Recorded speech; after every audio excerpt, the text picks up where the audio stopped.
नमस्कार, यो हो समाचारमा स्वागत छ। म दिपेश किमिले। म शशि नेपाल। सुरु गरौँ अहिलेसम्मका प्रमुख समाचारबाट।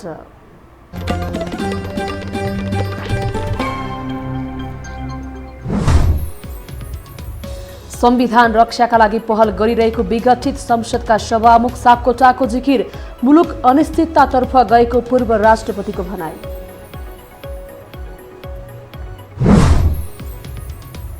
प्रतिनिधि सभा विघटनको विरुद्धमा ओली पक्षको नेकपा बाहेक सबै आन्दोलनमा, कांग्रेस र जसपा रणनीति बनाउँदै।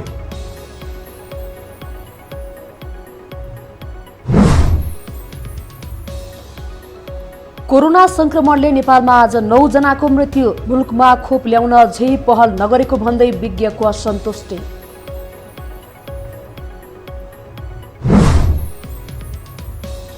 यमनको अदन स्थित विमानस्थलमा बम विस्फोट हुँदा 22 जनाको मृत्यु, 50 भन्दा बढी घाइते, मारिने सबै सरकारी अधिकारी।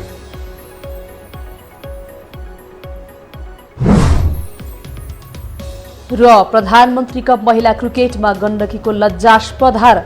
उपाधिका लागि प्रदेश 1 र लुम्बिनी तथा सुदूरपश्चिम र एपीएफ भिड्ने।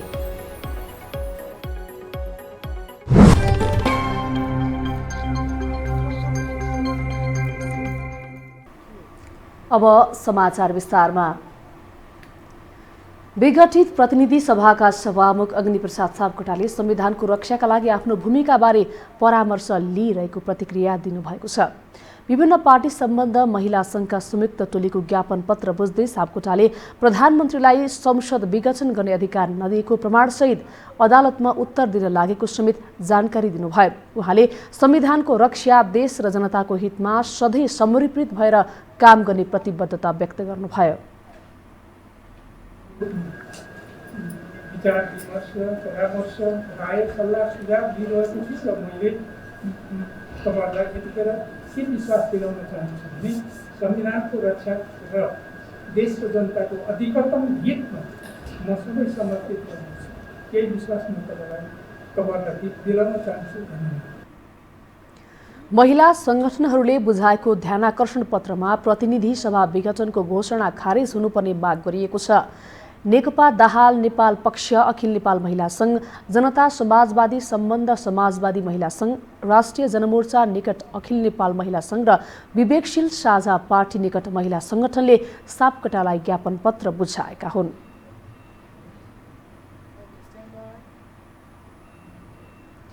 पूर्व राष्ट्रपति डाक्टर रामवरण यादवले प्रतिनिधि सभा विघटनको असंवैधानिक कदमले देश अनिश्चितताको बाटोमा गएको प्रतिक्रिया दिनुभएको छ।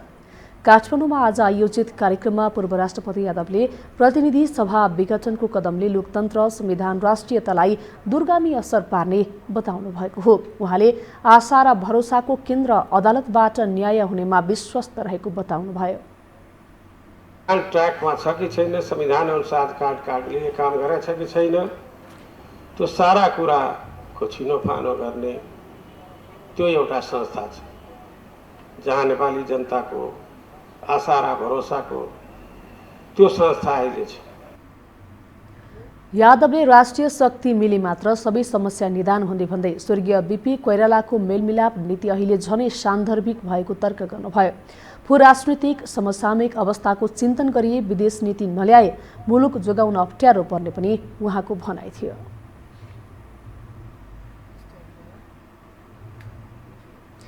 प्रतिनिधि सभा विघटनपछि सडकमा दैनिक आन्दोलन हुँदै आएका छन्। प्रधानमन्त्री केपी ओली पक्ष बाहेक प्राय सबै आन्दोलनमा छन्, तर आन्दोलनरत पक्षको बुझाइमा एकरूपता छैन। कांग्रेस र जनता समाजवादी पार्टी पर्ख र हेरको स्थितिमा रहेका छन्। नेताहरू आफू खुसी अभिव्यक्ति दिइरहेका छन्। एक रिपोर्ट। गत पौष 5 गते प्रतिनिधि सभा विघटन भएपछि कांग्रेस नेताहरूले असंवैधानिक र अलोकतान्त्रिक कदम भन्दै तत्काल प्रतिवाद गरे। सभापति शेरबहादुर देउबाले भोलिपल्टै सर्वदलीय बैठक पनि बोलाए। केन्द्रीय कमिटीबाट औपचारिक निर्णय गरेर सर्वदलीय सर्वपक्षीय आन्दोलनमा जाने निर्णय गरेका राष्ट्रिय दलहरू आन्तरिक मतभेदमा फँसेका छन्। नेकपाको प्रचण्ड नेपाल पक्ष एकजुट भएर आन्दोलनमा होमिएको छ भने कांग्रेस र जसपा आन्दोलनमा भए पनि संस्थागत निर्णय नै गर्न सकेका छैनन्। उनीहरू पर्ख र हेरको स्थितिमा छन्, जसका कारण नेताहरूको परस्पर विरोधी धारणा आइरहेको छ। कांग्रेस नेता डाक्टर चन्द्र भण्डारी संकटलाई अवसरको रूपमा लिनुपर्ने तर्क गर्छन्। अहिलेकै केन्द्रीय समितिमा पनि संसद विघटनपछि सँगै जाने कि नजान्ने भन्ने कुरा भयो नि। अब सँगै नजाने कति बेला के गर्ने उनी भरै हुँदो रहन्छ। भोलिको निर्वाचन भयो भने कांग्रेस एक्लै गर्छ, भाग लिन्छ। तपाईँले हामीले त अदालतको सम्मान गरेर बसेका छौँ नि। हामीले बनाएको संविधान हो। सडकबाट यो गर्छौँ उसो गर्छौँ भन्ने होइन, किन हामीले त्यो विधि र प्रक्रिया त अपाइ नै सक्यौँ। यसलाई हामीले सिद्धाइदियौँ भने त अरूले खेल्न पाउँछ नि। त्यसैले कांग्रेसलाई हामीले करेक्सन गर्छौँ। जीवरामजी, म एकदम तपाईँलाई भन्छु, यसका कमी कमजोरीहरूलाई पनि हामी सुधार्छौँ, हामी पनि सुध्रिन्छौँ र हामी सुधार्न पनि लाग्छौँ। यसमा चाहिँ नि म तपाईँलाई यति कुरा भन्छु। प्रतिनिधि सभा विघटनपछि जनता समाजवादी पार्टी जसपा सबैभन्दा आक्रामक रूपमा प्रस्तुत भएको छ, तर जसपाका नेताहरू बीच पनि एकमत भने छैन। शीर्ष नेता डाक्टर बाबुराम भट्टराई, उपेन्द्र यादवहरू प्रधानमन्त्री केपी ओली व्यवस्था नै सक्ने गरी अगाडि बढेको भन्दै प्रतिनिधि सभा पुनर्स्थापना हुनुपर्नेमा छन्। राजेन्द्र महतो लगायतका केही नेता भने प्रतिनिधि सभा पुनर्स्थापना हुँदैमा जनताको माग पूरा नहुने दावी गर्छन्। संसद पुनर्स्थापना भए ओलीको ठाउँमा प्रचण्ड प्रधानमन्त्री बन्ने बाहेक केही नहुने उनको ठम्याइ छ। संसद पुनर्स्थापन हो, देशको समस्या हल भयो त? र प्रचण्डको समस्या हल होला, आम नेपाली जनताको समस्या हल हुँदैन। किनभने प्रचण्डजी त संविधान गलत बनाउनु भएको रहेछ। त्यो खालि केपी ओलीले बनाएको हो, त्यो प्रचण्डले पनि बनाएको हो, त्यो कांग्रेसले पनि बनाएको हो। त्यसैले यो चाहिँ भ्रम छोडिदिनुपर्छ यिनीहरू।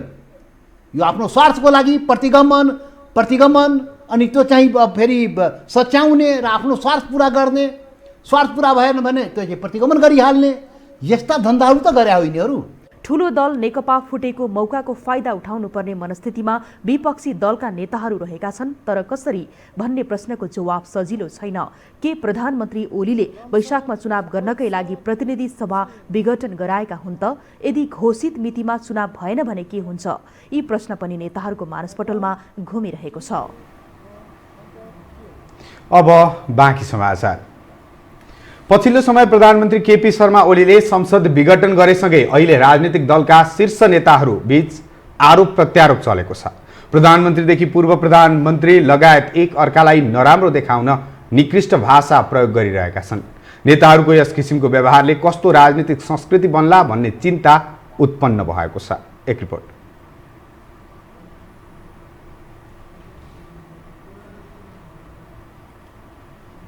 सँगै बस्दा चाटाचाट छुटिएपछि काटाकाट भन्ने उक्ति नेपाली राजनीतिमा पनि लागू हुन्छ। प्रतिनिधि सभा विघटन भएसँगै र नेकपा दुई चिरमा विभक्त भएसँगै दलका नेता कार्यकर्ता एक अर्कोप्रति दोषारोपणमा उत्रिएका छन्। एक अर्कोलाई आक्षेप लगाउने भाषा पनि सभ्य भए त ठिकै हुन्थ्यो। वर्षौं एउटै छत मुनि रहेर राजनीति गरेकाहरू एक अर्कोलाई खुइल्याउन निष्कृष्ट शब्द प्रयोग गरिरहेका छन्। सामान्य नेता मात्र होइन, बहालवाला प्रधानमन्त्री र पूर्व प्रधानमन्त्री समेत एक अर्कोलाई यस्तो भाषा प्रयोग गरिरहेका छन्। मलाई पदको लोभ छैन,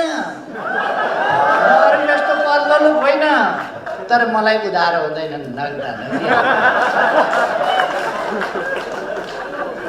उहाँको बारेमा म कुनै कमेन्ट गर्दिनँ, बिचरा दुखी मनमा।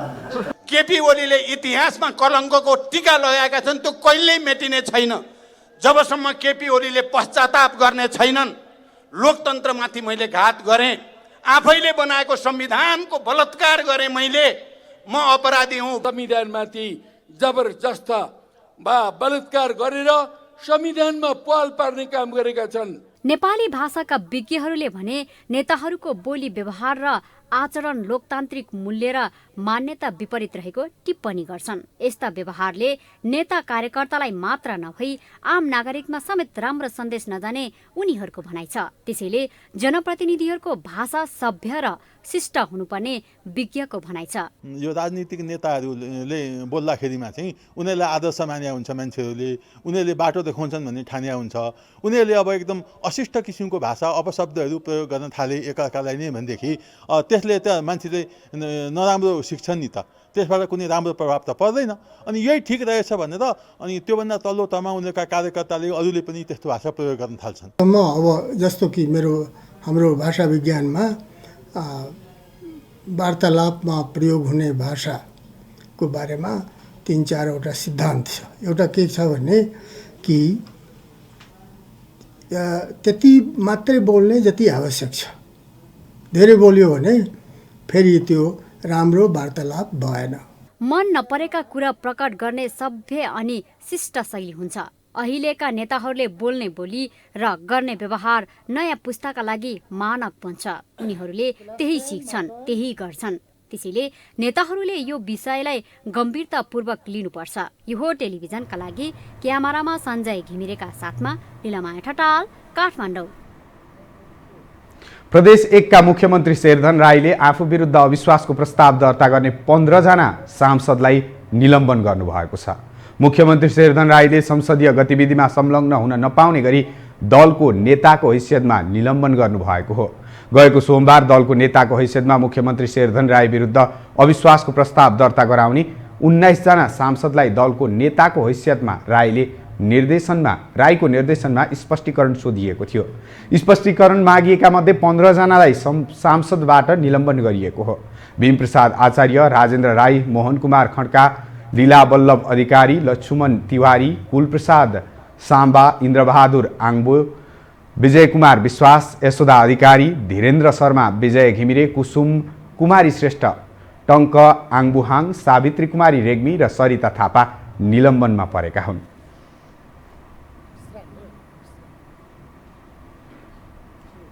हामीसँग समाचार अझै बाँकी छन्, अहिलेलाई विश्राम।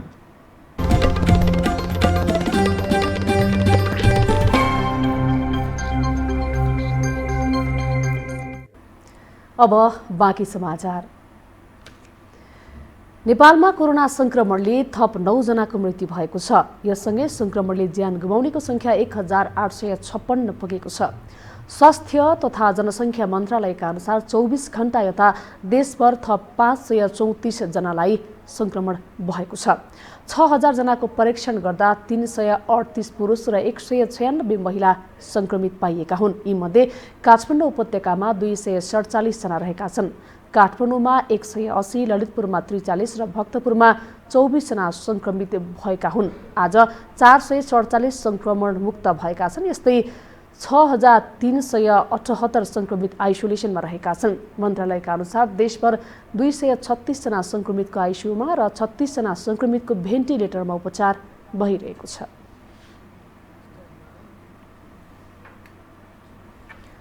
कोरोना भाइरस सुरु भएदेखि नै विश्वमा कोरोना भाइरस विरुद्धको खोपको प्रतीक्षा भइरहेको थियो। अहिले विश्वका विभिन्न देशमा खोप प्रयोगमा आउन थालेको छ। तर नेपालमा सरकारले कहिले भित्र्याउँछ त खोप? विज्ञ भने सरकारले कोरोना विरुद्धको खोपका लागि चासो नै नदेखाएको आरोप लगाउँछन्। एक रिपोर्ट। नेपालमा कोरोना महामारीको जोखिम घटिसकेको छैन। भलै पीसीआर परीक्षण घटाइँदा संक्रमितको संख्या घटेको होस्। विश्वका विभिन्न मुलुकमा नयाँ भाइरस देखिँदै गर्दा नेपालमा पनि त्रास बढेको छ। सफल परीक्षण पश्चाताप बेलायत, अमेरिका, क्यानाडा लगायत मुलुकले खोप प्रयोग गर्न थालिसके। विश्वका विभिन्न विकसित देशले खोप निर्माता कम्पनीसँग ठूलो परिमाणमा अर्डर समेत गर्न थालेका छन्। नेपालमा खोप कहिले आइपुग्ला भन्ने आम नागरिकमा चासोको विषय बनेको छ। सरकार खोप शीघ्र उपलब्ध गराउन र सबै नागरिकको पहुँचमा पुर्याउन गृह कार्य गरिरहेको दावी गर्छ। खोपहरू पाउने सन्दर्भमा अहिलेसम्मको कुरा गर्दा प्राविधिकहरूले, विज्ञहरूले निर्धारण गरे अनुसारको 72% नेपालीहरूलाई खोप लगाउन सकियो भने समुदाय स्तरको रोग प्रतिरोधात्मक क्षमता विकास हुन सक्छ भनेर निर्धारण भएको छ। त्यस अन्तर्गत 72% जनसङ्ख्या मध्ये 20% का लागि कोभ्याक्स फेसिलिटीबाट खोप आउने कुराहरूको सुनिश्चितता भएको छ भने बाँकी रहेको 52% जनसङ्ख्याका लागि सरकारले कूटनीतिक प्रयासहरूबाट सरकारले आफैले खरिद गरेर खोपहरू ल्याउने कामका लागि प्रक्रियाहरू अगाडि बढाएको छ। विज्ञ भने खोपका लागि सरकारको तयारी पर्याप्त नरहेको जिकिर गर्छन्। निशुल्क वा सहुलियत रूपमा पाइने खोपको आशा गरेर बस्दा महिनौ लाग्ने उनीहरूको भनाइ छ। खोप आएको छ। अहिले संसारका धेरै देशमा चाहिँ भ्याक्सिनेसन सुरु भइरहेको छ। र धनी देशहरू मात्रै होइन, जस्तो कुवेत, इजरायल जस्ता देशहरूमा पनि अहिले चाहिँ त्यहाँको जनताहरूलाई भ्याक्सिनेसन गरिरहेको छ। भनेपछि अब सरकारको अर्जुन दृष्टि के हुनु पर्यो भने सरकारले खोप चाहिँ किन्नु पर्यो। सरकारले हामीले निःशुल्क खोप पाउँछौँ भनेर पर्खेर बसेर हुँदैन। कोरोना भाइरस संक्रमणले जनस्वास्थ्यमा गम्भीर प्रभाव पारिरहेको अवस्थामा विश्वका विभिन्न देशमा खोप प्रयोगमा आउन थालेको छ। तर नेपालमा कहिले आउने भन्ने बारे अझै अन्यल कायमै छ। हरेक कुरामा ढिलासुस्ती गर्ने नेपाल सरकारको प्रवृत्तिका कारण नेपालीले अझै कति समय शास्ति खेप्नुपर्ने थाहा छैन। यो हो टेलिभिजनका लागि लीलामाया ठटाल, काठमाडौँ। अब पालो आर्थिक समाचारको।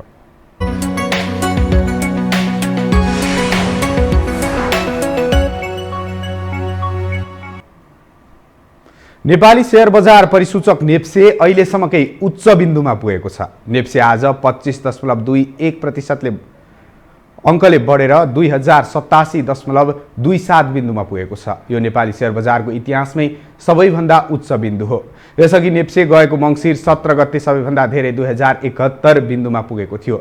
207 कम्पनीका 1 करोड 11 लाख किता सेयर 5 अर्ब 70 करोड रुपियाँमा किनबेच भएका छन्। सबैभन्दा धेरै हिमालय डिस्टिलरीको 46 करोड 88 लाख रुपियाँको सेयर कारोबार भएको छ। साल ट्रेडिङ कम्पनीका लगानीकर्ताले 10% कमाएका छन्। समग्र बजार बढे पनि नारायणी विकास बैंकका सेयर धनीले झन्डै 4%ले गुमाउन पुगेका छन्। हामीसँग अन्तर्राष्ट्रिय र खेल समाचार अझै बाँकी छन्। अहिलेलाई विश्राम।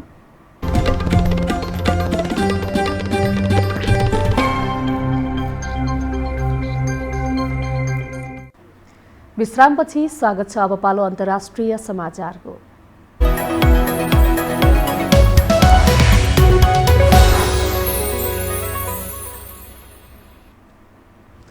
यमनको दक्षिणी सहर अदन स्थित एक विमानस्थलमा बम विस्फोट हुँदा 22 जनाको मृत्यु भएको छ। 50 जनाभन्दा धेरै घाइते भएका छन्। मारिनीमा अधिकांश सरकारी अधिकारी र कर्मचारीहरू रहेको बीबीसीले जनाएको छ। छिमेकी देश साउदी अरबबाट नयाँ सरकारका सदस्यहरूलाई लिएर आएको जहाज अवतरण हुनासाथ विमानस्थलमा ठूलो विस्फोट भएको थियो।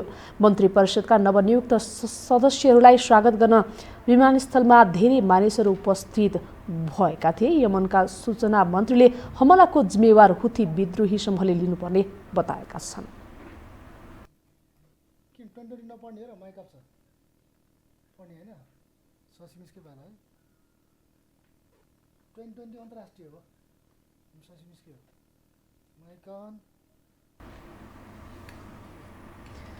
इतिहासमा मानव जातिले कहिले नबिर्सिने वर्षको रूपमा स्थापित भएर सन् 2020 बिदा भएको छ। यो वर्षभरि कोभिडको महामारीले विश्वलाई नै आक्रान्त बनाउनुका साथै दशकौंको लागि धक्का पुग्ने गरी अर्थतन्त्रमा नकारात्मक असर पारेको छ। समग्रमा कस्तो रह्यो त सन् 2020? यो रिपोर्ट। गत वर्ष डिसेम्बरको अन्त्यतिर देखा परेको कोरोना भाइरस संक्रमण अर्थात् कोभिड-19ले सन् 2020लाई सबैभन्दा बढी प्रभाव पार्यो। आरम्भमा चीनको हुवेई प्रान्तलाई केन्द्र बनाएर फैलिएको कोरोना छिट्टै विश्वव्यापी रूपमा फैलिन पुग्यो। सन् 2020को अन्त्यसम्म संयुक्त राज्य अमेरिकामा मात्र 3,38,000 भन्दा धेरै मानिसको ज्यान गएको छ भने विश्वभर झन्डै 18 लाखको मृत्यु भएको छ। त्यसैगरी विश्वभर अहिलेसम्म 8.25 करोड मानिस यो रोगको संक्रमणमा परेका छन्। विश्वभरका सबैजसो सरकारले जनसम्पर्कलाई नियन्त्रण गर्ने गरी कडा खालका लकडाउनको नीति अख्तियार गरे। यसले विश्वको अर्थतन्त्रलाई गम्भीर धक्का पुग्यो। व्यापारकै कुरा नमिल्दा चीन अमेरिका बीचको विवाद पनि उत्कर्षमा पुग्यो। यसले गर्दा उपभोग्य वस्तुको मूल्य अमेरिकामा मात्र नभई विश्वमै बढ्न पुग्यो। त्यस्तै सन् 2020को सुरुमै बेलायत युरोपेली संघबाट बाहिरियो। यसले गर्दा युरोपमा मात्र नभएर विश्व व्यापारमा नै असर गर्यो। त्यसैगरी सन् 2020मा अस्ट्रेलियामा महिनौं लागेको डढेलोले धेरै जीवजन्तुको ज्यान गयो। त्यस्तै रङ्गभेद आन्दोलनले अमेरिकामा तरङ्ग नै मच्चाइदियो। इरानका कमान्डर कासिम सुलेमानीको हत्या गरियो भने यही वर्ष अर्जेन्टिनी फुटबलर डियोगो म्याराडोनाको पनि मृत्यु भयो। कोरोनाको असरले तहस नहस भएको कृषि क्षेत्रलाई सलह किराले दक्षिण एसियामा नराम्रो असर गर्यो। कोरोनाकै बीच अमेरिकामा भएको राष्ट्रपतीय निर्वाचनमा जो बाइडेन विजयी भए। त्यस्तै कोरोनाको असर खेल क्षेत्रमा पनि नराम्रोसँग पर्न पुग्यो। टोकियो ओलम्पिक स्थगित भयो भने युरोकप लगायत विश्वका विभिन्न खेल स्थगित भए। धेरै कोणबाट हेर्दा यो वर्ष बिर्सन लायक रह्यो। आशा गरौं आगामी वर्ष मानव समुदायले यो समस्याबाट पार पाउनेछन् र नयाँ सम्भावनाका ढोकाहरू खुल्नेछन्। सबैलाई अङ्ग्रेजी नयाँ वर्षको शुभकामना। अब पालो खेल समाचारको।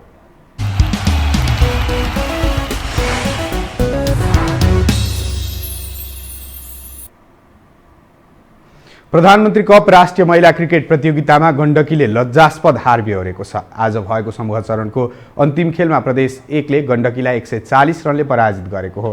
148 रनको लक्ष्य पछ्याएको गण्डकी 7 रनमै अल आउट भयो। 8 ओभर टिकेको गण्डकीका 9 खेलाडी 0 रनमै आउट भएका छन्। सुरुवाती ब्याटिङ गरेका प्रदेश 1ले निर्धारित ओभरमा 1 विकेट गुमाएर 147 रन बनाएको थियो। जितसहित प्रदेश 1 समूह विजेताको रूपमा सेमिफाइनल प्रवेश गर्यो। समूहकै अर्को खेलमा बागमतीलाई पराजित गर्दै सुदूरपश्चिम समेत अन्तिम 4मा प्रवेश गरेको छ। फाइनल प्रवेशका लागि अब समूह बी को समूह विजेता प्रदेश 1ले लुम्बिनी प्रदेश र सुदूरपश्चिमले समूह ए को विजेता एपीएफसँग खेल्नेछ। खेल समाचारसँगै हामी यो समाचारको अन्त्यमा आइपुगेका छौँ। जाँदा जाँदै प्रमुख समाचार पुनः एकपटक।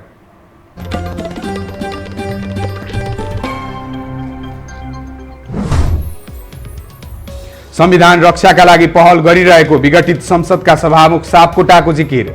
मुलुक अनिश्चिततातर्फ गएको पूर्व राष्ट्रपतिको भनाइ।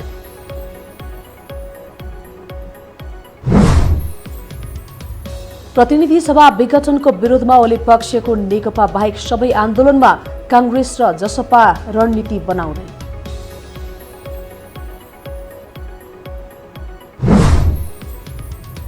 कोरोना संक्रमणले नेपालमा आज 9 जनाको मृत्यु। मुलुकमा खोप ल्याउन अझै पहल नगरेको भन्दै विज्ञको असन्तुष्टि।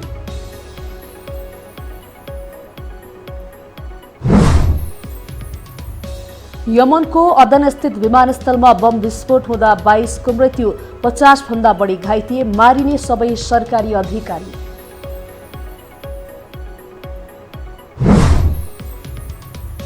र प्रधानमन्त्री कप महिला क्रिकेटमा गण्डकीको लज्जास्पद हार। फाइनलका लागि प्रदेश 1 र लुम्बिनी तथा सुदूरपश्चिम र एपीएफ भिड्ने।